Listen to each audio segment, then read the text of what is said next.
Jadi ayo belajar, ada ilmunya. Para ulama mereka menuliskan buku-buku tentang edukasi anak, parenting, tentang tarbiyah kepada anak. Ini bagaimana caranya? Seperti itu.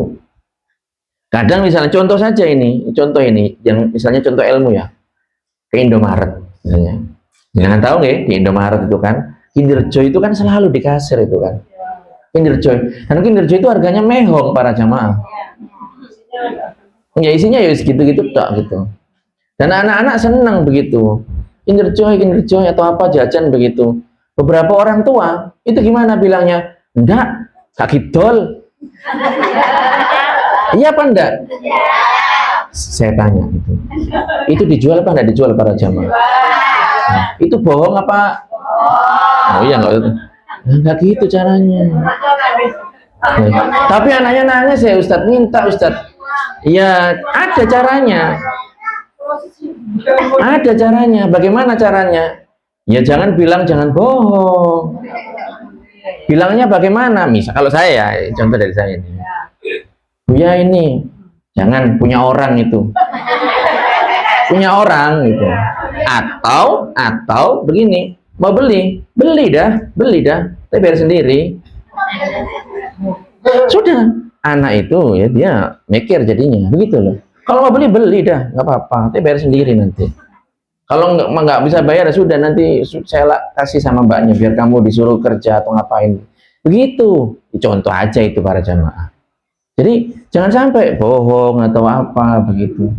Jadi kita ya kalau kita memang sudah niat ya membina rumah tangga, kalau suami kan nikah kan berarti dia harus siap kan. Saya nanti akan punya tanggung jawab lebih. Tidak hanya menanggung diri saya sendiri, tapi juga istri saya.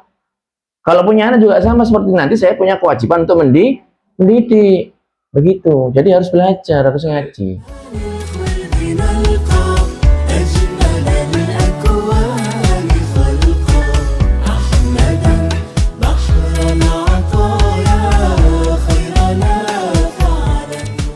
Ibu-ibu jamaah muslimat yang dirahmati oleh Allah Subhanahu wa taala.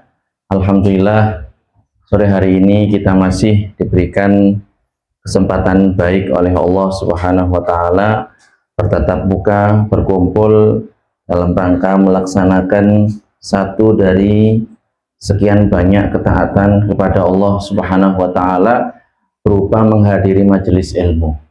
Yang minggu kemarin ya, disebutkan oleh guru kita bahwasanya majelis ilmu itu dikelilingi oleh para malaikat, dan para malaikat ini tidak hanya mengelilingi tetapi mendoakan orang yang hadir di majelis ilmu tersebut. Dan kita semua tahu bahwa para malaikat itu semuanya level ketakwaannya itu adalah wali ya, wali. Jadi wali itu adalah kekasih Allah Subhanahu wa taala ya, doanya tentunya akan dikabulkan oleh Allah Subhanahu wa taala. Oleh karenanya mudah-mudahan ya ini memotivasi kita sekalian untuk istiqomah, untuk hadir, tetap hadir, selalu hadir ya, on time. Bahkan seandainya ketinggalan sekalipun ya, itu diupayakan ya. Ya, biar kita mendapatkan keberkahan hidup, diberikan kemudahan dalam menjalani kehidupan ini. Karena pada kenyataannya ya, tentunya kita semua tahu bahwasanya kita ini hidup di dunia itu tidak lepas dari yang namanya cobaan ya. Ya. Walanabluwannakum bisyai'im minal khaufi wal ju' wa naqsim minal amwali wal anfusi wath thamarat wa basyiris sabirin. Jadi itu firman Allah Subhanahu wa taala. Kita akan diberi yang namanya cobaan oleh Allah Subhanahu wa taala. Entah itu dicoba dengan kematian orang-orang yang kita cintai, dicoba dengan kekurangan harta, dicoba dengan penyakit dan banyak macam cobaan ya.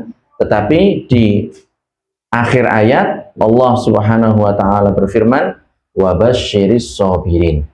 Dan berilah kabar gembira kepada orang-orang yang bersabar ya. Yang sabar itu sudah pernah kita sebutkan ada 3 macam. Satu, sabar dalam melaksanakan segala bentuk kewajiban. Jadi walaupun mungkin jenengan capek ya, sore-sore sudah tadi masak, masih melu ngaji ya. Ngaji juga ya cuman alasnya karpet, konsumsinya ya paling kadang air putih doang misalnya, duduknya juga tidak ada sandarannya ya. Sabar ya, sabar dalam melaksanakan ketaatan kepada Allah Subhanahu wa taala. Segala macam ketaatan, sholat, puasa dan seterusnya. Sabar yang kedua adalah sabar dalam meninggalkan perkara-perkara yang diharamkan oleh Allah Subhanahu wa taala. Ya. Seorang perempuan misalnya, ini misalnya ibu-ibu ya. Seorang perempuan misalnya sudah punya suami. Padahal ini dijodohkan sama orang tuanya begitu. Padahal perempuan ini suka sama laki-laki, pujaan hatinya sendiri itu. Dijodohkan dengan seorang laki-laki yang ternyata laki-laki ini tidak lebih ganteng daripada pujaan hatinya begitu. Ya sudah nikah, sudah akad. Sudah. Tidak bisa kan poliandri kalau laki-laki kan. Kalau perempuan kan tidak boleh ya. Satu perempuan suaminya dua kan tidak bisa begitu. Ya. Sabar walaupun laki-lakinya itu mau begitu misalnya ya. Nah, ini sabar dalam meninggalkan perkara yang diharamkan oleh Allah Subhanahu wa taala. Sabar yang berikutnya adalah sabar dalam menghadapi musibah yang tadi di awal kita sebutkan ya. Sabar dalam menghadapi musibah artinya adalah musibah yang dilimpahkan, yang ditimpakan oleh Allah Subhanahu wa taala itu tidak menjadikannya meninggalkan kewajiban, tidak menjadikannya melakukan perbuatan yang diharamkan. Justru malah sebaliknya, menjadikan dia ya semakin kuat, semakin tegar. Karena dalam Al-Qur'an disebutkan tadi wabasyiris shabirin. Berilah kabar gembira bagi orang-orang yang bersabar. Justru kalau orang itu nggak ada ujiannya, nggak ada cobaannya, nggak ada balaknya, kok enak terus, loh ini harus hati-hati nih. Ya. Kalau orang itu enak terus seperti itu ya ini harusnya ini saya kenapa ya kok saya enak terus ya. Nah, orang ini bagian dunianya sedikit, ya. Jadi dia ini bukan bagian dunia, bagian akhiratnya apa yang dia dapatkan pahalanya tidak sebanyak orang yang diberikan ujian dan dia bersabar. Tetapi bukan berarti ya, jangan dipahami para jamaah, bukan berarti orang itu kemudian dia minta kepada Allah, ya Allah timpakanlah saya musibah, berilah saya cobaan. Tidak juga kayak gitu. Tapi artinya dia sudah punya kesiapan. Kalau diberikan musibah, diberikan cobaan, dia siap harus ngapain, harus bersabar. Para jamaah yang dirahmati oleh Allah Subhanahu wa taala, kitab yang panjenengan yang warna pink itu sudah selesai, sudah khatam. Nah, ini kita akan ulang dari awal, tapi dengan pembahasan yang lebih lebar. Ada kitab lain sebenarnya, tapi kitabnya belum siap. Ya. Ini ya lebih banyak lagi. Ya. Jadi begini, saya akan menyebutkan bahwasanya ilmu agama itu banyak. Ilmu agama itu banyak. Ya. Dan usia kita itu terbatas. Apakah harus kita pahami semuanya? Enggak. Enggak. Jadi tidak harus kita itu belajar semua detail, enggak. Tetapi yang wajib, yang harus kita ketahui adalah ilmu atau kadar agama, kadar pengetahuan dalam urusan agama yang kita butuhkan, yang kita perlukan. Seperti itu.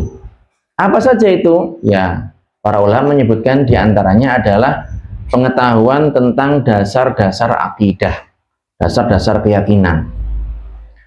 Ma'rifatullah, mengenal Allah Subhanahu wa taala. Tuhan kita siapa? Allah. Allah itu sifatnya apa saja? Apa yang boleh bagi Allah? Apa yang wajib secara akal ya, bagi Allah Subhanahu wa taala? Apa yang tidak layak bagi Allah Subhanahu wa taala? Nah, ini penting, ini kadang orang ya tidak memahami ini. Jadi harus dipahami bahwasanya Allah itu tidak serupa dengan makhluknya. Allah itu tidak butuh dengan makhluknya. Allah itu yang menciptakan segala-galanya. Sifat kalam Allah, ya, sifat kalam Allah itu bukan huruf, bukan suara, dan bukan bahasa. Makanya tadi yang panjenengan dendangkan, itu kan nyebutin itu, intinya itu. Di Allah itu tak butuh tempat, tak butuh arah. Allah kalau melihat ya tanpa mata, tak butuh mata. Allah itu sifat mendengarnya ya berarti tanpa telinga. Nah, ini penting ini, ya. Dan kita mengajarkan itu kepada keluarga kita, keturunan kita, anak-anak kita. Jadi jangan bingung kalau seandainya ada cucu kita, cucunya jenengan ya, saya belum punya cucu soalnya. Ditanya, Ti, Allah di mana misalnya? Tanya seperti itu. Cara jawabnya seperti apa? Cara jawabnya adalah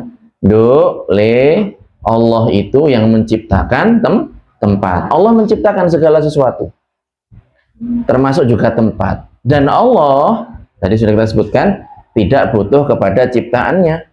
Berarti Allah itu ada tanpa tempat. Gitu jawabannya.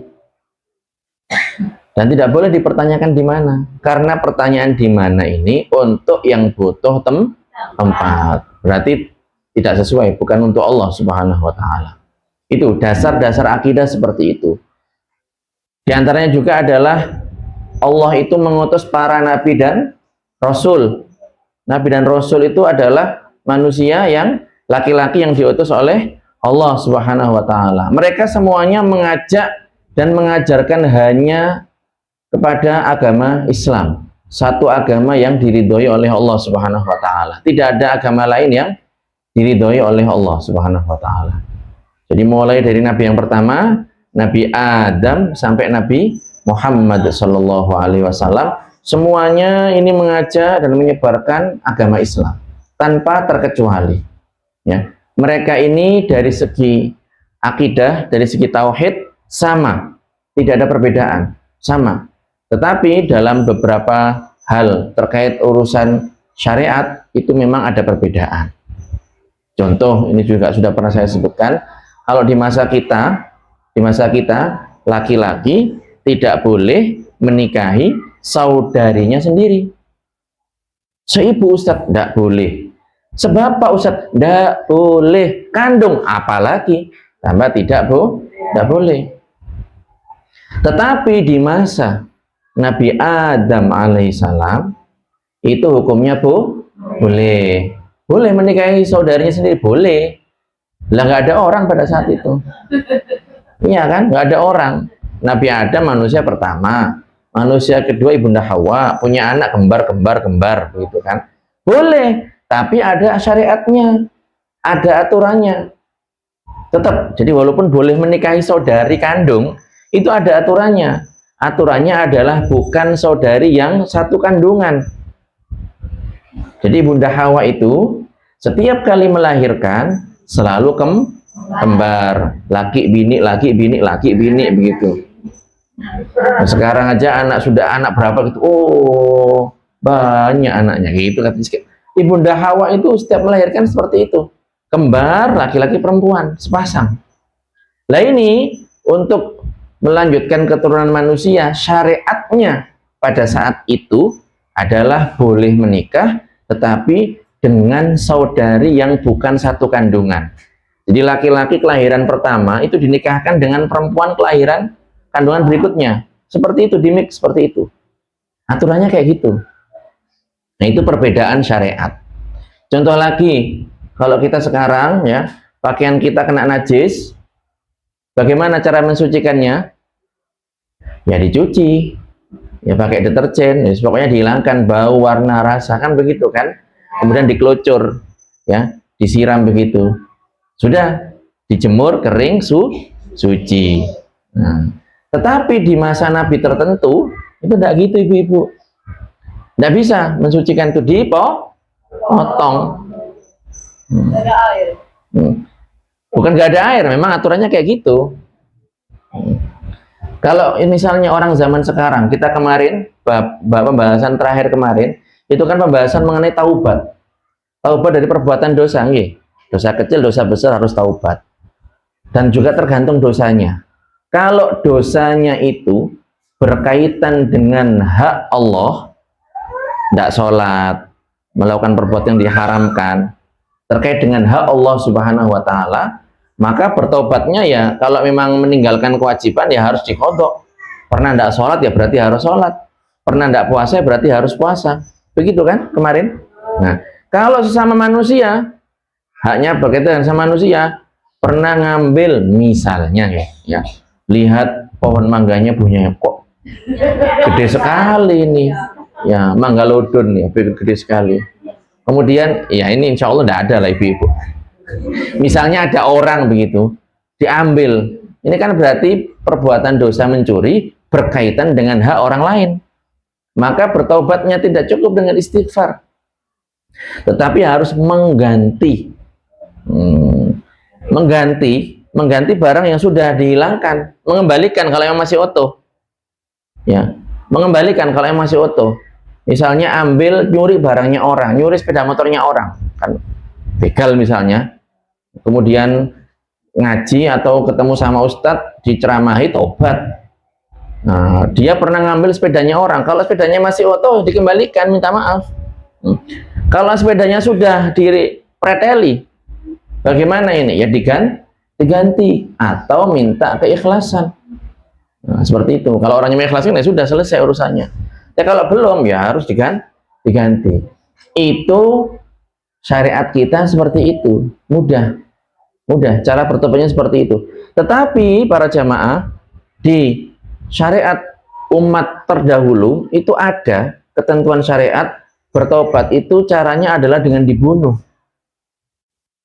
Dengan dibunuh. Lah kalau kita nggak sampai seperti itu. Kita sekarang sholat 5 waktu bisa di mana saja. Di rumah monggo, di masjid silahkan, musola enggak apa-apa, di kantor oke, di lapangan ya enggak masalah, yang penting tempatnya suci dan seterusnya. Kalau di masa umat terdahulu itu ada aturan, kalau sholat itu ya di tempat yang sudah ditentukan. Kayak kita misalnya, ini kan bulan haji kan para jamaah, orang mau melaksanakan haji. Kalau haji berarti di mana? Di Mekah. Kenapa? Ya karena sudah ditentukan tempatnya di Mekah, di depan Ka'bah. Jadi tidak bisa penyenengan misalnya, ayo rekreasi nang Raksan. Kemudian di sana ada replika Ka'bah, ayo tawaf ndok kono wis padha haji umroh. Tidak bisa para jamaah. Nah, umat terdahulu itu sholatnya seperti itu, tempatnya sudah ditentukan. Kalau kita enggak, enak kita mau di gunung, mau di atas laut, naik kapal tentunya ya. Kecuali mungkin orang punya aroma begitu bisa sholat di dalam air ya. Boleh ya. Nah itu kalau umat terdahulu enggak, tempatnya ditentukan. Nah ini perbedaan syariat antar para nabi.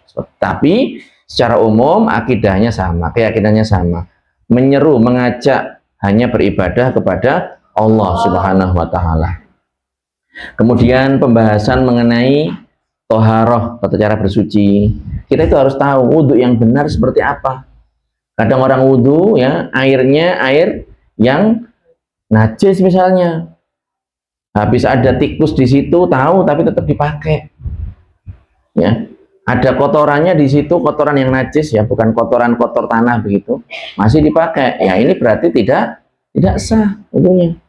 Atau misalnya wudhu ada bagian dari anggota wudhu yang tidak terbasuh. Banyak loh ternyata orang itu yang nggak ngerti tata cara mandi wajib. Ibu, mandi itu ada 2 macam. Mandi sunnah, mandi wajib. Seperti namanya mandi sunnah ya berarti sunnah untuk dikerjakan, mendapatkan pahala kalau dikerjakan. Kalau enggak ya enggak berdosa. Ya, itu. Seperti apa itu mandi ketika mau sholat hari raya? Hukumnya sunnah itu. Jadi kalau misalnya mau ikut perayaan, mau ikut sholat Idul Adha, itu disunnahkan untuk mandi. Nah, itu mandi sunnah itu. Nah, kalau mandi wajib, lain lagi. Mandi wajib ini adalah mandi karena orang habis junub, habis suci dari haid. Ini hukumnya adalah wajib. Ternyata banyak di beberapa tempat itu Orang itu tidak ngerti mandi wajib itu. Mohon maaf nih, ya sudah habis habis habis kumpul ya, itu paling paling halus bahasanya ya, habis ngeces,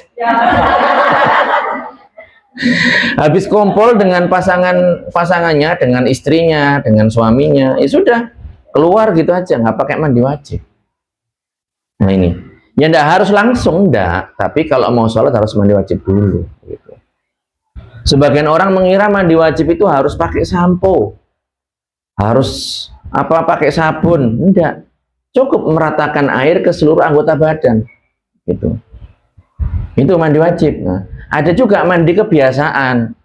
Nah, mandi kebiasaan ya kita ini Indonesia, kalau sehari mandi ada yang 2 kali 3 kali, kan enggak harus kumpul sama suami. Pokoknya pagi biasanya mandi, sore habis dari sawah atau dari kerja mandi.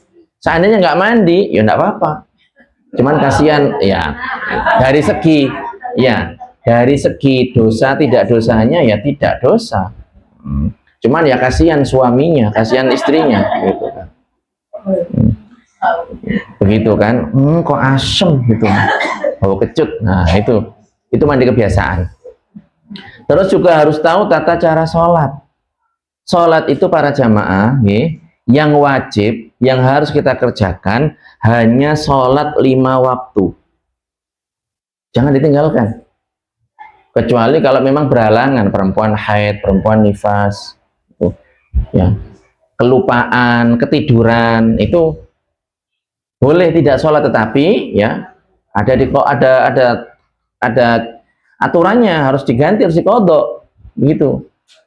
Nah itu sholat juga harus hati-hati, ada syaratnya, ada rukunnya. Ada rukun namanya membaca Al-Fatihah. Jadi harus benar baca Al-Fatihahnya, jangan ain dibaca hamzah, ha dibaca ha, dan seterusnya. Ini hati-hati ini. Makanya monggo kapan-kapan, ini seperti rencana kita dulu, ada mungkin waktu kita untuk tasheh surat Al-Fatihah biar sholatnya sah. Harus menghadap kiblat, jangan asal pokoknya barat begitu saja. Ya kalau jenengan di Indonesia, kalau seandainya jenengan di Pakistan, atau panjenengan misalnya di Nigeria, atau mungkin itu di Amerika Tengah, itu orang Jawa yang dipindah ke sana, Suriname, jadi enak di sana ketemu, oh piye kabare, orangnya ngomong kayak gitu pakai bahasa Jawa gitu. Nah itu menyesuaikan itu ya. Jadi ada ketentuan, ada syaratnya. Puasa bulan Ramadan ini juga hukumnya wajib. Kalau sholat cuma 5 waktu ya, yang lain tidak ada yang wajib. Sholat yang lain tidak ada yang wajib ya. Jadi pentingkan itu dulu, utamakan itu dulu, dahulukan sholat wajib tersebut itu. Yang lain ya kita mengupayakan. Monggo panjenengan kalau misalnya sudah kebiasaan sholat rawatib, qobliyah, ba'diyah, witir ya, atau taraweh, tapi dahulukan yang wajib dulu.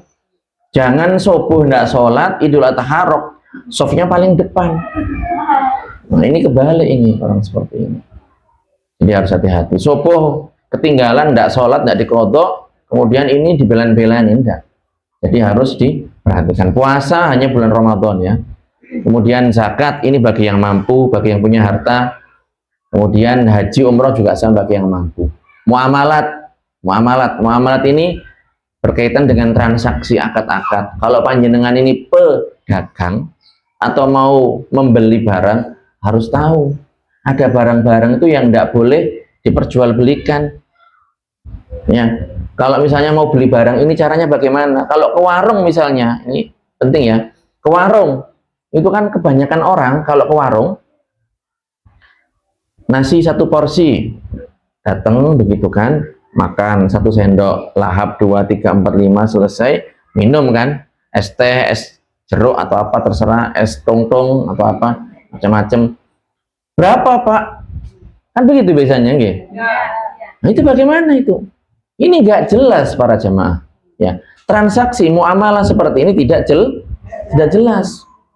Akhirnya nek gedak gitu ya, 1 juta Pak, mendelik kan ya, jombul begitu kan, ambekan gede kalau orang Jawa bilangnya. Harusnya nggak gitu. Tanya aja, nggak apa-apa. Walaupun bayarnya belakangan boleh gitu. Jadi bisa praktek yang benar, ya, yang paling praktek yang benar tuh gini. Misalnya jenengan berapa? Oh, ini proporsinya misalnya 10.000. Kalau ST-nya 3.000, berarti satu porsi ini 13.000 ya. Makanan datang ya, sebelum panjenengan makan, bayar dulu, bayar, sudah. Ini miliknya jenengan ini. Makanannya jenengan makan. Iya. Jadi itu kayak gitu praktek yang benar itu. Sebentar, saya jelaskan dulu ya. Ributnya nanti. Prakteknya seperti itu, atau kalau tidak gitu ya. Sebentar, kenapa harus seperti itu? Ya masalahnya ketika panjenengan masuk ke dalam warung, kemudian pesen, kemudian makanan datang, jenengan makan, itu atas dasar apa jenengan makan itu? Atas dasar lapar. Atas dasar apa? Itu makanan itu punya siapa? Punya siapa? Punya yang punya warung kan? Lah, kok jenengan makan? Kan beli, kan belum akad. Itu makanya. Belum akad, belum pindah kepemilikan, belum menjadi hak jenengan.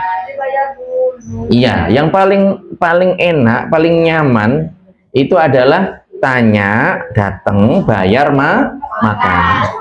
Atau bisa juga seperti ini. Tanya dulu berapa harganya. Sudah tahu harganya? Ya, ini berarti sudah tahu. Oh, ini saya beli, tapi bayarnya sebentar, saya makan dulu. Mungkin orangnya repot atau gimana, itu juga boleh. Yang penting sudah tahu harganya. Nggak usah segan. Wong kita nggak minta kok. Beberapa warung tuh kayak gitu, udah makan dulu. Enggak Pak, saya pengen tanya harganya aja. Daripada nanti getun. Jadi jangan kayak gitu juga. Tanyakan harganya, tanya aja, nggak apa-apa. Ini namanya muamalah. Jadi jual beli. Jadi tahu kalau kita penjual seperti apa, pembeli seperti apa, tahu. Ya, jadi kita harus memastikan sesuatu, segala hal yang masuk ke dalam perut kita, ya, melalui mulut kita, ya, anak-anak kita, istri kita, ya, keluarga kita, itu harus sesuatu yang halal. Jadi haram itu nggak hanya babi, ibu-ibu. Babi haram ya, tapi ada juga makanan atau benda-benda yang asalnya halal, tetapi didapatkan bukan dengan cara yang halal, akhirnya menjadi haram. Jadi kayak gitu. Saya ini kan jualan madu, ibu-ibu nih. Ya, promo dikit ini ya. Jualan madu ini. Nah, ada orang order begitu kan, saya kirim. Ini pengalaman pribadi nih. Saya kirim begitu kan. Saya kirim, saya lihat di aplikasi sudah masuk, sudah nyampe di penerimanya itu, di aplikasinya itu. Orangnya saya cek apakah sudah sampai, mohon konfirmasi. Kemudian belum, Ustadz, belum nyampe ini. Loh, tapi di aplikasi sudah nyampe, tapi belum nyampe ke saya. Akhirnya saya telusuri. Saya tanya ke admin ya, ke CO, ke customer center gitu, ke CS ya, customer center gitu, customer service gitu. Jadi saya tanyakan begitu, akhirnya ini sudah nyampe. Kalau memang belum nyampe, silahkan dihubungi kurirnya, nomornya ini. Akhirnya saya hubungi, Pak, paket ini sudah sampai ke pemiliknya. Oh sudah Pak, sudah. Ternyata ini kata orangnya kok belum begitu. Ini nomornya. Ternyata kurirnya ini salah ngirim. Salah ngirim, namanya sama. Ini mutmainnah. Tapi beda desa begitu. Lah, terus jadi yang mutmainnah yang asli ini tidak menerima, mutmainnah yang sono itu menerima begitu. Lah terus akhirnya ya terus gimana Pak Indo? Ya sudah, ini saya cek dulu, saya ambil dulu barangnya ke yang satunya. Nah ternyata ketika nyampe di sana itu madunya sudah dikonsumsi, sudah habis. Lah saya bilang gimana ini? Wong nggak ikut punya kok ikut makan, itu gimana? Nah ini berarti ini nggak jelas ini para jemaah. Makanya ya kita itu seperti itu, harus hati-hati. Yang mau masuk ke mulut kita ini harus dipastikan halal atau tidak gitu. Lah ya, saya heran juga. Ya saya sih diuntungkan, orangnya order lagi, dia ganti, beli lagi, saya kirim lagi gitu. Cuman kan nggak gitu caranya. Nah ini harus hati-hati. Ya, seperti itu. Itu muamalat, sewa menyewa, pinjam meminjam. Masalah nafkah ini nggak penting ini para jamaah. Oke? Yang wajib memberikan nafkah itu adalah laki-laki, suami. Suami yang punya kewajiban untuk memberikan nafkah kepada istrinya. Istri ngapain? Istri nggak ngapa-ngapain, duduk manis saja. Begitu. Jadi istri itu tidak wajib kerja, tapi kalau dia mau ya silakan, tapi bukan kewajibannya itu. Ya, jadi yang memberikan nafkah itu suami kepada istri. Istri duduk manis para jamaah, duduk manis, endi panganane ya, itu. Tapi seperti itu. Bukan istri yang mengidangkan itu ya. Jadi suami itu seperti itu, yang tugasnya ngasih makan istri. Cuman istri ya tetap punya kewajiban yang merupakan hak suami. Kalau suami minta jadwal, ya jangan ditolak begitu. Kalau nggak ada uzur. Ya. Jadi nafkah itu kewajibannya suami, bukan istri. Seperti itu. Jadi ya sudah, yang mengurusi kebutuhan rumah tangga itu semuanya adalah suami. Dan seandainya suami itu nggak menafkahi, kabur misalnya, satu hari nggak pulang-pulang, seminggu, akhirnya satu lebaran, 3 kali lebaran kayak Bang Toyib begitu. Ini para jamaah ya, jadinya hutang. Suami punya hutang kepada istri. Makanya ini, kalau ini kan sudah emak-emak semuanya di sini ya. Panjenengan ya, tak saya kasih tahu, kalau cari mantu yang ngerti ilmu agama. Jangan cuman ganteng aja. Jangan cuman kaya aja. Jangan cuman anaknya pejabat atau orang-orang yang kaya aja. Begitu. Ngerti ilmu agama. Itu yang paling penting, itu pertimbangannya. Kadang suami punya hutang misalnya, istrinya ikut ribut. Istri nggak ada kewajiban, itu urusannya suami itu. Ya walaupun memang di masyarakat kita ya, kalau suaminya punya utang, istri yang ditagih. Bojo sampean nandi yuk, iki lo utangnya bojo sampean gak lunas-lunas itu. Ya, suaminya delik di belakang ketiak istrinya, naudzubillah. Nah itu makanya kasihan itu. Biasanya yang dirugikan pihak perempuan. Jadi seperti itu para jamaah. Kalau yang hutang suami, yang bayari adalah suami. Kalau yang hutang istri, tergantung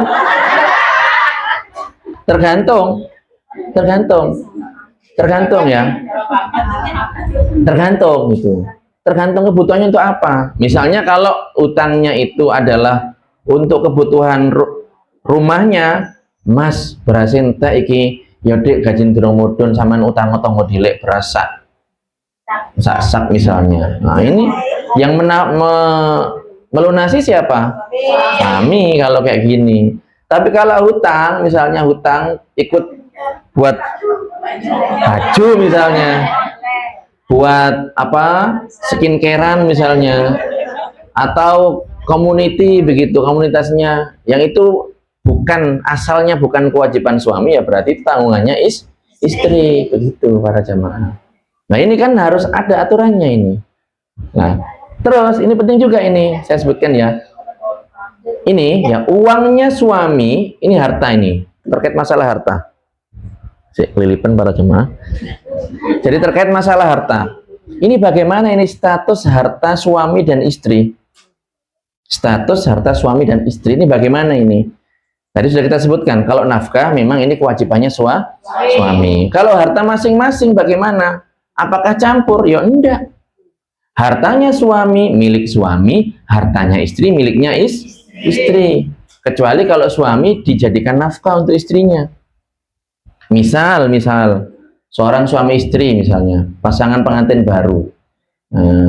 Kemudian mereka ini kongsi ya. Rumah punyanya suami, mobil punyanya istri. Kemudian pisah. Bagaimana? Apakah diparuh bagi dua? Ya enggak. Yang rumah tetap punyanya suami, yang mobil tetap punyanya istri, kayak gitu. Itu para jamaah. Itu yang benar seperti itu. Jadi bukan hartanya suami, hartanya istri. Kata siapa? Itu kalau nafkah iya, gitu. Begitu ya. Jadi makanya ini ya, biar tidak saling menuntut yang bukan haknya. Jadi ini harus hati-hati ini. Begitu. Jadi kalau istri kerja, ya itu punyanya istri. Kalau suami kerja, ya punyanya suami, tetapi ada haknya istri di situ berupa nafkah.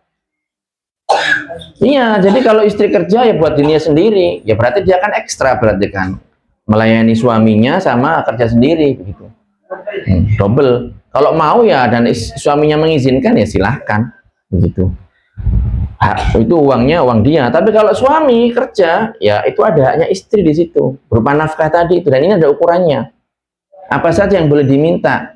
Apakah istri itu harus setiap hari minta jalan-jalan? Enggak. Apakah setiap minggu itu harus ganti baju, dibelikan baju? Enggak juga. Ada ukurannya, ada standarnya, dan itu diatur dalam masalah muamalah. Ya. Ini harus hati-hati ini. Soalnya kadang ya beberapa kasus itu kadang ngenes istrinya, kadang juga ngenes suaminya, macam-macam. Ya pada akhirnya begini, kita harus ngaji, kita harus belajar supaya kalau kita suami kita memenuhi hak pasangan kita yaitu istri kita. Kalau kita istri berarti kita juga tidak menuntut sesuatu yang bukan hak kita dari suami kita. Nah itu jadi harus diperhatikan ini. Kemudian ya, ini ilmu-ilmu yang wajib ya tadi itu. Kemudian masalah kewajiban hati. Jadi hati ini kan pengendali kita kan. Orang kalau hatinya elek itu kan ya pasti akan berbuat jelek kan. Ya walaupun nggak nampak gitu. Nah, hati ini ada kewajibannya, ada tugasnya, ada PR-nya, ada pekerjaannya. Nah, apa pekerjaannya itu? Diantaranya ikhlas, ya, sabar, dari pekerjaan hati itu kan. Kemudian juga syukur, ini pekerjaan hati ini, ya. Meyakini iman kepada Allah dan Rasulnya, cinta kepada Allah dan Rasulnya, ini pekerjaan hati, kewajiban hati.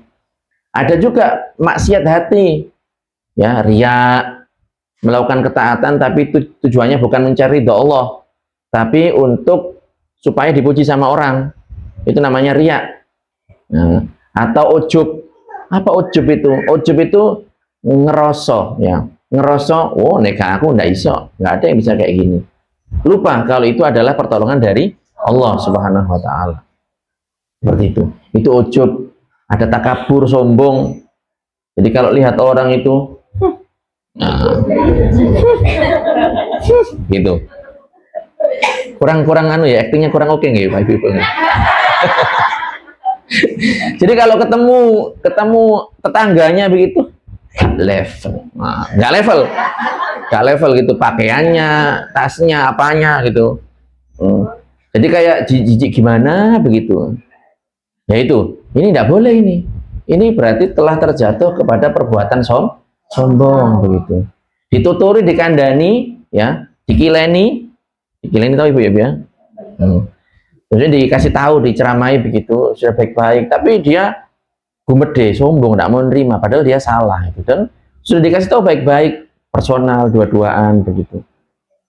Jadi ini maksiat hati dan kewajiban hati, orang harus tahu. Maksiat tangan tidak boleh mukul dengan tanpa hak, ya, tidak boleh ngambil barangnya milik orang lain, yang itu disebut dengan apa? Mencuri, ya.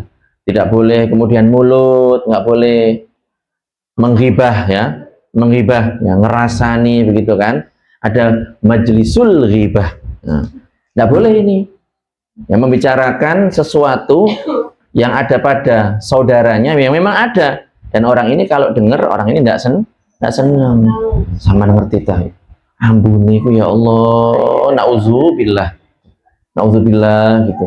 Ini tidak boleh. Omahe lo gak tahu resik iku lo, Pak Fulan iku lo gak wani ambek bojone iku. Mari diusir ambek bojone iku.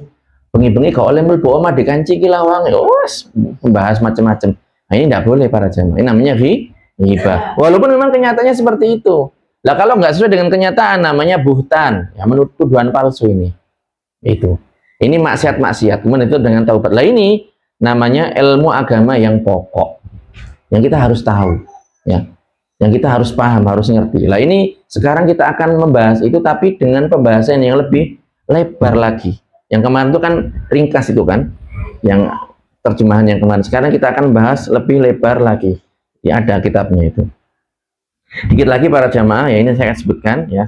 Pasal pertama adalah tentang kewajiban seorang mukallaf. Siapa mukallaf itu? Mukallaf adalah orang yang baligh, yang berakal, yang telah sampai kepadanya dakwah Islam. Itu namanya mukallaf. Ya. Itu ya, baligh berarti ya sudah keluar mani, atau sudah pernah haid, atau sudah mencapai usia 15 tahun hijriah. Itu namanya baligh. Berakal ya berarti tidak gila. Telah sampai kepadanya dakwah Islam berarti ya sudah pernah mendengar la ilaha illallah Muhammadur Rasulullah dan dia paham. Itu namanya telah sampai kepada dakwah Islam. Orang yang seperti ini itu punya 3 kewajiban. Punya berapa kewajiban? 3 ya. Yang pertama wajib ya. Yang pertama masuk ke dalam agama Islam. Jadi kalau dia non-Islam, ya orang kafir non-Islam, dia baligh, berakal, tidak gila, telah sampai kepadanya dakwah Islam, dengar azan dan dia paham.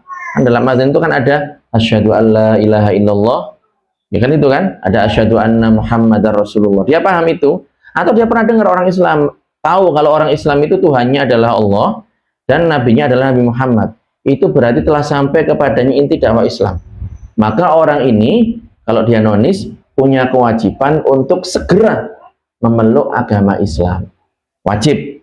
Berarti wajib harus dikerjakan. Kalau ditinggalkan berarti dosa. Berarti orang non-Islam dalam keyakinan kita umat Islam, selama mereka kafir terus itu dosa terus. Itu keyakinan kita seperti itu para jamaah. Itu kewajiban pertama. Lah ini kita semuanya sudah, kita kan umat Islam, kita sudah masuk Islam. Kewajiban berikutnya yang kedua, kalau sudah masuk Islam, kewajiban berikutnya adalah menetapi keislamannya. Ya. Bertahan dalam keislamannya, senantiasa memeluk agama Islam dalam segala kondisi. Jadi tidak boleh orang itu kalau sudah muslim kemudian punya tetangga reno-reno macam-macam begitu, ada yang agamanya ini, agamanya itu, kemudian koyo ini dadi wong agama itu koyo enak deh, gak usah sholat nek Ramadan, gak usah poso, coba aku menit tahun ngarep. Nah, gak boleh kayak gitu para jamaah. Jadi seorang yang sudah beragama Islam, dia harus mempertahankan keimanannya, tidak ada sedikit pun keinginan untuk keluar dari agama Islam ya, dalam berbagai macam keadaan. Ya kita muslim, dalam keadaan senang kita beragama Islam, dalam keadaan susah kita beragama Islam, dalam keadaan lapang pas sogi-sogi ini, pas jaya-jaya nih dia beragama Islam, dalam keadaan sempit ekonominya anjlok, usahanya bangkrut ya, bisnisnya ludes, musibahnya bertubi-tubi, dunyone entek misalnya, dia tetap beragama Islam. Nah ini keyakinan, kewajiban yang kedua itu. Kewajiban yang ketiga adalah melaksanakan segala hukum yang diwajibkan kepadanya. Sholat, wajib sholat berarti dia diwajibkan, diperintahkan sholat berarti dia wajib sholat. Puasa, ngaji, belajar, ini termasuk kewajiban ibu-ibu. Kewajiban ini. Dan harapan saya begini, saya pengennya ya, ini kan terbatas, rumahnya juga terbatas, waktunya terbatas. Mungkin beberapa orang tidak bisa hadir di waktu ini. Ini panjenengan yang sudah saya jenengan dapatkan, itu jenengan ajarkan. Ya, yang suaminya ayo bah diluk wes sama rungokno iki lho, iki tadi oleh iki disampaikan ke suaminya ya, karena ini mengamalkan firman Allah Subhanahu wa taala, qu anfusakum wa ahlikum naro. Panjenengan kalau senang maunya senang sendiri apa senang sekeluarga? Maka kalau masuk surga sendiri apa sekeluarga? Ya, makanya yang praten, yang perhatian, ngaji anaknya. Anaknya nggak mau ngaji, Ustaz. Cucu saya nggak mau ngaji, takut dimarahi, begini, begitu, begini. Bagaimana? Ya diupayakan. Ini investasinya jenengan begitu. Anak sakit, dikasih minum obat nggak mau, bagaimana? Dibiarin. Nah ya, dibawa ke dokter, mau disuntik nggak mau, dibiarin. Ya kan enggak kan? Artinya ada usaha dan monggo kalau mau parenting, mau konsultasi monggo begitu. Jadi jangan kalah dengan anak. Ya ada tarik ulur begitu. Anak ini ya punya jiwa, punya feeling, punya rasa begitu. Ya enggak semuanya dipaksa, tapi juga enggak semuanya dituruti. Ada ilmunya juga itu para jamaah. Ada ilmunya juga itu. Ya. Jadi anak kadang dibikin kapok, iya. Tapi jangan di smackdown. Dipukul iya kadang-kadang gitu. Tapi jangan dibanting. Patah tulang nanti. KDRT, kekerasan rumah tangga. Jadi ya kadang sesekali dicetot begitu. Sesekali nggak diajak ngomong, kadang seperti itu. Ya. Tapi yang intinya begini, ya jenengan juga belajar. Orang tua itu bukan berarti punya anak terus dia sudah bisa pandai jadi orang tua, enggak. Ya, kalau panjenengan sudah niat punya anak, lah ya rabinet tok, mau enaknya tok, nggak mau punya anak. Pas punya anak nggak mau ngeramut, nggak mau didik begitu. Kalau diwanini anak atau didurhakai sama anak, wadul gimana? Jadi ayo belajar, ada ilmunya. Para ulama mereka menuliskan buku-buku tentang edukasi anak, parenting, tentang tarbiyah kepada anak. Ini bagaimana caranya? Seperti itu. Kadang misalnya contoh ini yang misalnya contoh ilmu ya, ke Indomaret misalnya. Jangan tahu nggak, di Indomaret itu kan Kinder Joy itu kan selalu di kasir itu kan. Kinder Joy. Dan Kinder Joy itu harganya mehong para jamaah.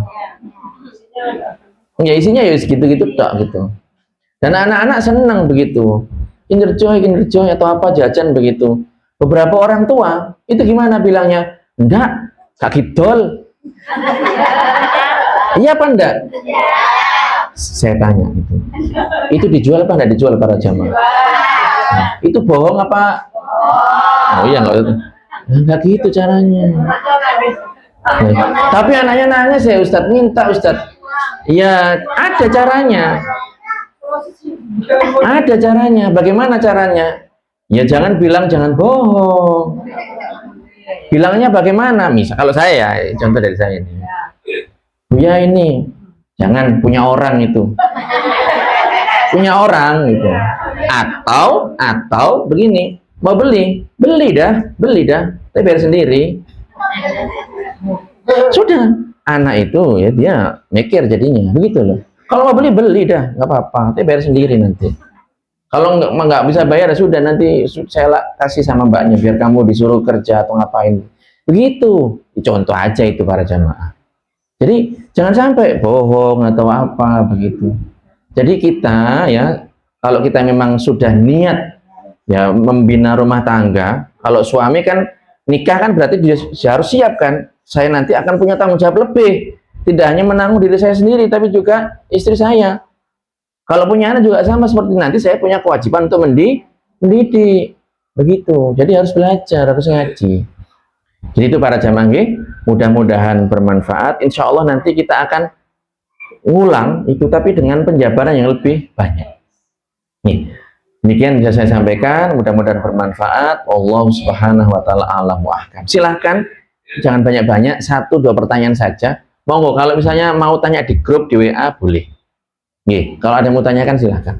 Ayo ke Syahama, pondok penuh berkah, belajar ilmu agama, hidup jadi lebih indah.